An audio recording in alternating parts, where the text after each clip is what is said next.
Yun oh, update natin kay Bonatics yung warrior natin na binaril. 3 days after siyang mabaril. So bali, ang ginawa natin, tinahin natin yung butas dun sa tagiliran niya, malapit dun sa kanyang legs. At nilagyan natin ng betadine. Tapos pinainom natin siya ng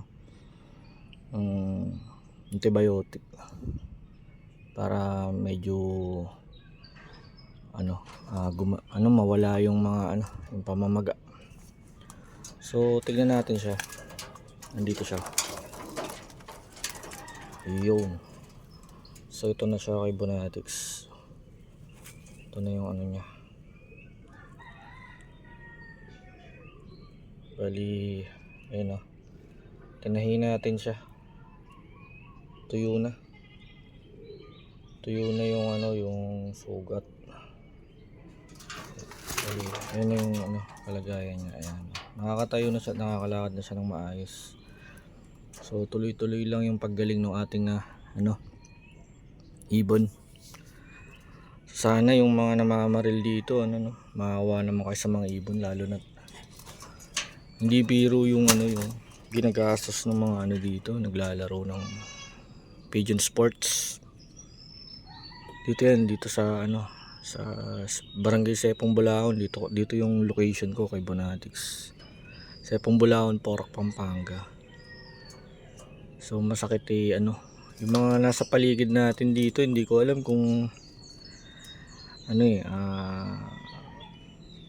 walang magawa. Hindi natin alam kung kung nagugutom ba sila o wala na silang makain, bakit ganyan na lang yung turing nila sa mga hayop, binabaril. Okay pa sana yung mga manok yung mga manok. Bali kung manok naman wala namang problema. Kung kailangan ninyo ng ulam mo punta lang kayo dito bigyan ko kayo. Hindi yung mamamaril pa kayo ng ng mga kawawang ibon wala namang laban sa inyo, babarilin ninyo. Kaya dito ang dami mga this week 5 ibon nawawala sa akin. Bali binuviewing ko lang naman sila dito sa loft nila. Tapos konting lipad-lipad lang sila kasi nakaputol yung dulo ng niyan, mga pakpak, yung 2 o 3 na feather na ginupit natin para hindi gano'n lumayo. Problema nga sa paligid may namamaril. Hindi ko lang matsyempohan talaga kung sino yung gumagawa nito Siguro kung matsyempohan natin, mabidyohan, karoon tayo ng evidence, pwede nating ipabarangay. Kasi hindi tama yung ginagawa niya. Pero yun mo, wala namang laban tong mga ibon na to. Niya, sasaktan niya, babarilin niya. Yun, para ulamin. Tagutom na ba dito sa lugar na to? Ganun na ba rito? Hindi na hindi na katulad nung unang panahon Noong unang panahon kasi, 'di ba? Yung mga tao ay parang more on hunting para ngayon halos urbanized at na yung lugar na to Hindi naman na to uncivilized Hindi naman na to primitive na nasa primitive ka. Ito yung mga puro dami ng bahay dito. Hindi naman to gubat para gawin nila yung kinagawin nila kung ano man o kinamulatan nila ng pamamaril.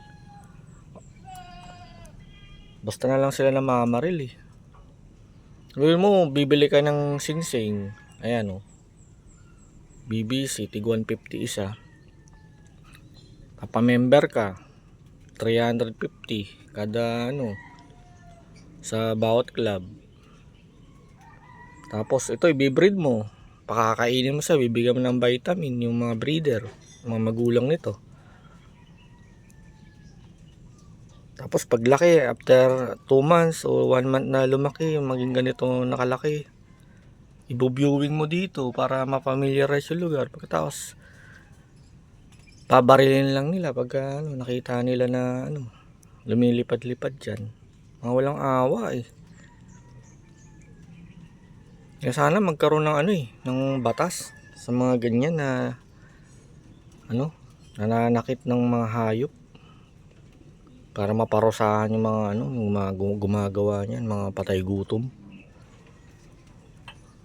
Paano hindi mo masasabing patay gutom? Lapit-lapit lang ng palengke rito. Halos lahat dito may mga trabaho naman. Pero ganyan ang ginagawa nila sa mga hayop, pinabaril nila. Dito sa lugar namin, talamak, pati aso, binabaril nila, inuulam nila. Pinupulutan nila. Ganyan sila dito, kapatay gutom. Sa lugar na to. Ito paligid namin dito sa San Marcos Street, Pork Tree. Mga patahalos Hindi ko nila lahat pero ewan ko, sila lang naman dito lang naman yung mga ibon na to eh. Bakit ginagawa nila saktan yung mga hayop? Binabaril nila. So ito nga pala kay Banatics, mga warrior natin. Yung babaril pala pang norte pala yon, hindi pala pang south. Kasi kulay green eh. Hindi natin alam kung may lalaro pa natin yung nabaril na yan, kasi yun nga, may na siya eh. Mayroon na siyang damage. So titingin na lang tayo siguro kung sa south na lang tayo kakambyo. Kasi halos maubos na yung pang norte natin Dito pa lang sa loft eh. Tinitraining mo pa lang sila. Nawawala na dahil sa mga namamar. Hindi naman sila mawawala as in sa paglipad nila dito eh. Hindi kasi kulang yung pakpak nila eh. Hindi sila makalayo. Dito lang sila. Nawawala sila kasi binabaril sila. Inuulam ng mga patay gutom dito sa paligid namin. Mga may trabaho naman. Gaganda naman ng mga mga bahay. Kung nagugutom silang ganyan, di sana, di ba? Gusto nilang kalapate, may mga ako dito, bigyan ko na lang sila. Hindi yung babarilin nila itong mga kupal na to. Mga, excuse me sa salita, sa word na babanggit ko. Dala lang to ng inis ko pagka-dismay ako sa sabi mo, baka sakali tayo na na sumali sa sports na to, lumaro para makatikim man lang ng panalo. Pero dito pa lang talagang napaka ng pagsubok, napakatindi na. Biro mo, hindi manlalambat ang kalaban mo dito sa lugar eh. Mga yung mga patay gutom na hunter eh. Di baril na airgun eh. Wala lang akong ebidensya eh, pero magka-ebidensya ako, ma-tsempuhan ko talaga. Hirap din naman kasi lawak na itong lugar ng Sepong Bulahon. Hirap din naman na pero dito lang yan. Dito lang yan sa paligid na to, sa purok namin dito. Dito lang yan, hindi yan lalayo. Dito lang yung mga patay gutom na yan. Patay gutom eh, may mga pambili naman ng pagkain eh. O pwede namang humingi sa akin eh, kailangan pa nilang mamaril. Kailangan pa nilang manakit ng hayop. Ayun ito may kapatid to dati, nawala. Sanay naman na dito yung lumipad yung mga yan. Hindi yun nawawala ng nahuli binaril yun for sure. Kasi yung isa nakabalik eh, after 3 days na nawala. Ngayon pala nabaril na pala. Siguro nag-ipon lang ng lakas sa isang puno. Nung meron ng lakas para lumipad, nakabalik dito. Pagbalik, bakit nagtataka ako, bakit ayaw pumasok? Nasa bubong lang dun sa kapitbahay, dun sa bubong. Ngayon pala may tama na pala. Ika-ika siya eh, nung pagpasok dito eh. So ito yung kay Banatics, yung update natin dito sa ating mga ibon, mga warriors natin, mga future warriors ito. Sila na lang natira eh. Kasi nga yan nga naubos. Hindi naubos ng pusa, hindi naubos ng mga ano eh, sawa o ahas eh. Halos naubos ng mga namamaril dito. So sa ngayon masama yung panahon dito sa amin kay Banatix, umuulan. Ayun no. Makulimlim, umuulan siya. Sana ano to, mga ano natin to, kakambyo ko na lang ng south. Pero yung iba rito, mga 4 pieces naka ano rito. Naka south BBC South banded. Mas meron tayong nag-iisang abuyog cup ito. Bali ano to?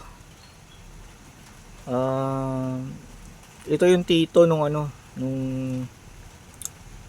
natin, nung inilaban natin sa Kosa. Itong grizzle na to, napakala mo half-sider, ayun, ang ganda ng ano niya. Yung kanan ay ano, medyo dark, tas dito puti. Mala half-sider ang grizzle pagka grizzle niya. So ito yung tito nung nilaban natin sa Kosa. Yung si ano, Black Flyer. Matnog nawala. Sa Matnog Sorsogon, doon siya nawala. Bali, yun nga, sa ganitong panahon nawala siya, siguro napasama sa ibang kalapate, napagod dahil ilang araw na rin na ano, nahuli. Ayun, ginawa ng breeder. Bali ang kulang na lang nun ano eh, last 2 laps. Sayang, kung nakauwi sana siya, last 2 laps na lang. Calbayog at San Ricardo Leyte ang laban noon, ang lugar. So hopefully itong ano, ibon natin to ay tumagal, hindi sana mabaril at makasurvive siya sa buong ano, sa buong mga buwan na dadaan o darating. May laban natin siya hanggang abuyog. Ayan, nag-iisa lang siya kasi yung ring ano na eh, 150 na yung isang ring, yung yellow, tapos yung abuyog nasa 220 o 230 isa. So wala tayong budget, kaya isa lang muna yung ating panglaban. Hopefully makaano siya, maka-survive, makatagal siya dito sa loob pa lang, sa paligid pa lang. Ano na, napaka very ano na, challenging na, kasi nga may mga patay gutom dito sa paligid sa amin. Patay gutom na akala mo nagugutom talaga, na walang pambili ng pagkain. Talagang ibon yung pinupunteriya nila, itong mga kalapati. Hindi na lang sila pumunta rito para humingi na lang, bibigyan ko pa eh. Kung gusto nila rin nila kumain ng kalapati, hindi yung naka club ring pa, babarilin nila. Nabait naman tayo, madali lang naman tayong kausap eh. Kung gusto nila ng kalapati kumain, bibigyan natin sila. Huwag lang yung ganyan na mananakit sila ng ibon. Oh, kawawa naman kay Banatix oh. Ayun oh. Sana makasurvive yun. Balik ka 3 days after niya ano. So far natutuyo-tuyo na yung sugat niya. So yun nga, yung mga panlaban natin. Ito bali tito ni Black Flyer ito. Kasi yung ano natin, yung breeder natin na ano, na matanda na, bali maaga siyang nabaog eh.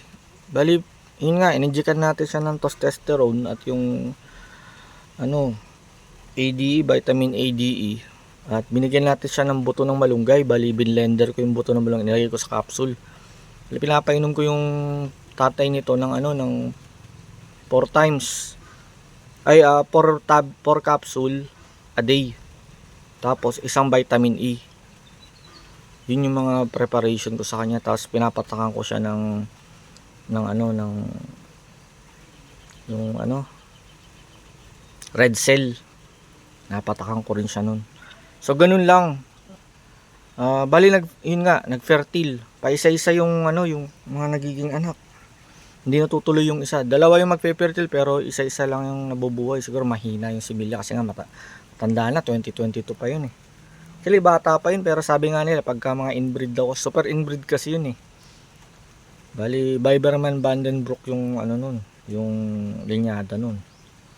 So ito nga pala yung panganay, yung nabaril. Kita mo yung homing stick niya, oh. Kahit na may sugat talaga bumabalik. Wag lang talagang mahuli. Kaya yung ano nila, yung pamangkin nila si Black Flyer, yung inilaban natin na tumagal hanggang ano, Matnog, sa Matnog Sorsogon siya nawala. Uuwi yun kung hindi lang nahuli yun. Malamang nahuli talaga yun.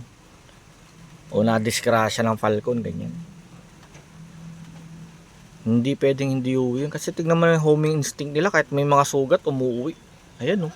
May sugat itong ano, panganay nung Grisel na Biberman Vandenbroek. Pero itong mga to, may cross na ng ano, kinross ko sa Beckert. Naka-cross na siya sa Beckert. Bali, binabalik ko siya sa ano niya sana yung super inbreed ko na Vandenbroek Biberman Binabalik ko sa mga apo niya Yun nga, nung mga panahon na hindi pa nagfe-fertile. Pero try ko ulit. So ngayon nagfe-fertile na. Ito na nga, ito yung nauna, yung nabaril. Pangalawa ito. Meron pa sa baba. Na sana ano, lumaki at mangingitlog pa ulit. Bali, inaano ko na, ina-unli breeding ko na kasi matanda na nga yun Naglolo ko na yung nawawala-wala na yung sibilya kaya ina-unli breeding ko na para magkaroon tayo ng materyales ng breeder, ng stock bird para gawing breeder sa future. Kasi nasubok na natin yung linyade, talagang umuwi kahit malayo Kahit na masama yung panahon Lalo na yung mga babaeng mga nagiging anak niya. Walang nawala sa kanila. Sa 4 na inilaban natin, kumpleto, isa lang talaga nawala. Yun nga, yung pinaka panglaban natin, kung sino pa yung talagang ano. Aminado tayo na talagang homing instinct nila, talagang uwi ng uwi kahit na masama panahon Kahit anong mangyari, kahit may sugat, ayan. Ayan yung mga linyada yung nahawakan natin. Pero, yun nga, ang kulang tayo is speed bird talaga. Kaya naman kumuha tayo, bumili tayo o nakipag-swap tayo ng mga ibon na merong speed. So ito, Polsayon. Tapos pinares ko dun sa sa Japan line na kinross nila sa Taiwan na proven na speed bird dahil multiple pulling winner siya yung nanay nito. Itong Polsayon na to. So bali hopefully naka rin siya, naka South BBC South. Hopefully makatagal din siya. Tapos yung isa naman doon, Embrek Cross Masili. Bali yung mga kamag-anak niya, mga tito niya, mga lolo niya, mga nagpapanalo doon sa loft ni Jong Benko. Bali na-acquired siya kay Jong Benko yun, yung Masili. Tapos yung naman, strain nung kay Jimmy Gunn, yung Embrek. Yung doon, red checkered doon sa dulo. To, mga na to, mga inbreed, mga stock bird natin. Ito mga dark. Ito mga kalahin to ni kapatid to ni Black Flyer yung nilaro natin. Yan, to mga iba natin, mga susubukan natin, to mga speed bird, mga Goke. Dito Goke at mga Japan line. Tapos ito naman yung Beckert Waterhouse cross dun sa natin sa ating Victor Tan na na linyada ito. Tapos to naman Vandenbroek Biberman, itong blue bar na to na Eugene and Wenglock, tapos Japan, cross sa Japan. So yan yung mga bago nating mga susubukan na linyada. Pero ito subok na tong mga to. Yung mga nailipad natin talagang umuwi lang. Nahuli lang talaga yun. Kaya hindi nakauwi. So hanggang dito na muna kay Bonatex yung ating video. Bali update ko kayo sa susunod natin mga kaganapan dito sa ating loft. So hanggang sa muli, keep safe po and God bless.